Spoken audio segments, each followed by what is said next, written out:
ചെകുത്താൻ. ഞാൻ ഇന്നലെ പറഞ്ഞിരുന്നു, ചെകുത്താൻ എന്ന് കേൾക്കുമ്പോൾ ആദ്യം ഓർമ്മ വരുന്നത് കൂർത്ത വാലുകളും രണ്ട് ചുമന്ന കണ്ണുകളും രണ്ട് കൊമ്പുകളും ഒക്കെയുള്ള ഒരു ഭീകരരൂപിയാണെന്ന്. പക്ഷേ എന്നാൽ ഇപ്പോൾ മലയാളികളുടെ മനസ്സിൽ ചെകുത്താൻ എന്ന് പറയുമ്പോൾ തന്നെ ഓടി വരുന്നത് തിരുവല്ല മഞ്ഞാടി സ്വദേശിയായ അജു അലക്സിന്റെ രൂപമാണ്. അജു അലക്സ് നടൻ മോഹൻലാലിനെ, ലഫ്റ്റനന്റ് കേണൽ മോഹൻലാലിനെ അധിക്ഷേപിച്ചു എന്നുള്ളൊരു കുറ്റത്തിന് അദ്ദേഹത്തിനെ ഇന്നലെ അറസ്റ്റ് ചെയ്തിരുന്നു. ഈ ഒരു കേസ് കൊടുത്തിരുന്നത് സിദ്ദിഖാണ്, അമ്മയുടെ ജനറൽ സെക്രട്ടറിയായ സിദ്ദിഖാണ്.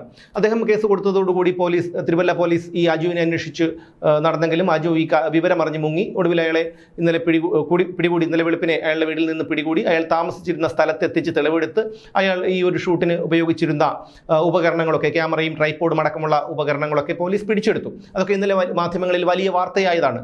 അപ്പോൾ ഇന്നലെ അജു അലക്സിനെ ജാമ്യത്തിൽ വിട്ടു. ജാമ്യത്തിൽ വിട്ടതല്ല വിഷയം. ഈ അജു അലക്സിനെ പോലീസ് സ്റ്റേഷനിൽ കൊണ്ടുവന്ന സമയത്ത് അദ്ദേഹത്തിൻ്റെ അമ്മ അവിടെ ഉണ്ടായിരുന്നു.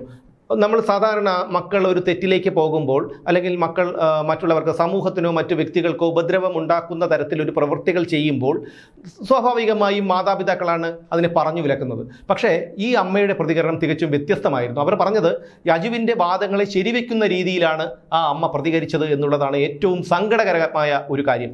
അവർ എന്തൊക്കെയോ പറയുന്നുണ്ട്, പറയുന്ന കാര്യങ്ങൾക്കൊന്നും യാതൊരു പൊരുത്തവുമില്ല, അല്ലെങ്കിൽ എവിടെയൊക്കെയോ എന്തൊക്കെയോ കേട്ട് കാര്യങ്ങൾ അതിൻ്റെതായ രീതിയിൽ മനസ്സിലാക്കാത്ത രീതിയിലായിരുന്നു അമ്മയുടെ പ്രതികരണം. മേജർ റിവ്യൂ അവിടെ പോയില്ലേ, അല്ലെങ്കിൽ മോഹൻലാൽ ചെയ്തത് ശരിയാണോ എന്നൊക്കെയുള്ള കുറച്ച് ഇത്തരം കാര്യങ്ങളാണ് യാതൊരു പരസ്പര ബന്ധവുമില്ലാത്ത തരത്തിൽ ഈ അമ്മ ചോദിച്ചത്.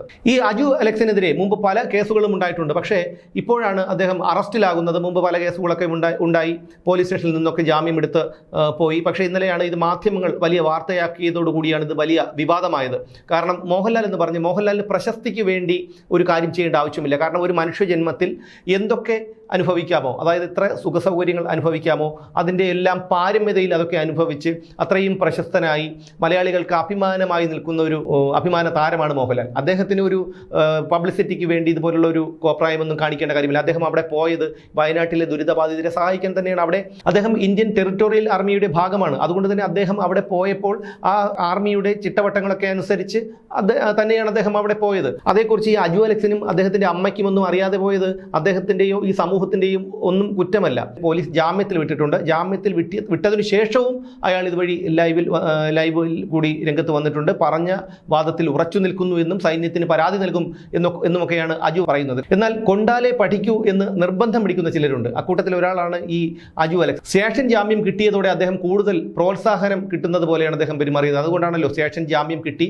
മണിക്കൂറുകൾക്കകം തന്നെ അദ്ദേഹം വന്ന് വീണ്ടും അത്തരമൊരു ആരോപണം കൂടി ഉന്നയിച്ചത്. അതായത് താൻ പറഞ്ഞ കാര്യം എന്താണോ, എന്ത് തെറ്റിനാണോ തന്നെ അറസ്റ്റ് ചെയ്തത്, ആ വാദത്തിൽ ഞാൻ ഉറച്ചു നിൽക്കുന്നു എന്ന് പറഞ്ഞത് അതുകൊണ്ട് തന്നെയാണ്. അപ്പോൾ ഇത്തരം സംഭവങ്ങൾ ഉണ്ടാകുമ്പോൾ മാതാപിതാക്കളാണ് മക്കളെ പറഞ്ഞു വിലക്കേണ്ടത്. പക്ഷേ അജു വർഗീസ് ഇത്തരത്തിൽ, അതായത് ആരെയും എന്തും പറയാം എന്നുള്ള ഒരു മാനസിക നിലയിലേക്ക് എത്തിയതിനു കാരണം അദ്ദേഹത്തിൻ്റെ ഈ അമ്മയാണ് എന്നുകൂടി പറയാതെ വയ്യ. കാരണം അമ്മയുടെ വാദമുഖം തന്നെ അങ്ങനെ തന്നെയായിരുന്നു.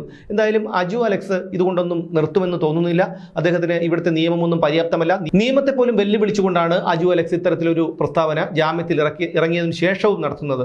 കാരണം ഇത്തരക്കാരെ ഈ ഒരു ചെറിയ നിയമം കൊണ്ട്, അതായത് കുറച്ച് അറസ്റ്റ് ചെയ്തു, തെളിവെടുപ്പിനായി അങ്ങോട്ട് കൊണ്ടുപോയി കുറച്ച് കാര്യങ്ങൾ പിടിച്ചെടുത്തു, അതിനുശേഷം മാധ്യമങ്ങളുടെ മുന്നിൽ പ്രദർശിപ്പിച്ചു, ഇങ്ങനെ അത് കഴിഞ്ഞിട്ട് സ്റ്റേഷൻ ജാമ്യത്തിൽ, നിസ്സാരമായ വകുപ്പുകൾ ചുമത്തി സ്റ്റേഷൻ ജാമ്യത്തിൽ വീടുമ്പോൾ അവരെ കൂടുതൽ ഇത്തരം കാര്യങ്ങളിൽ പ്രോത്സാഹനം നൽകുകയാണ് ചെയ്യുന്നത് എന്നുള്ളത് കൂടി അറിയണം.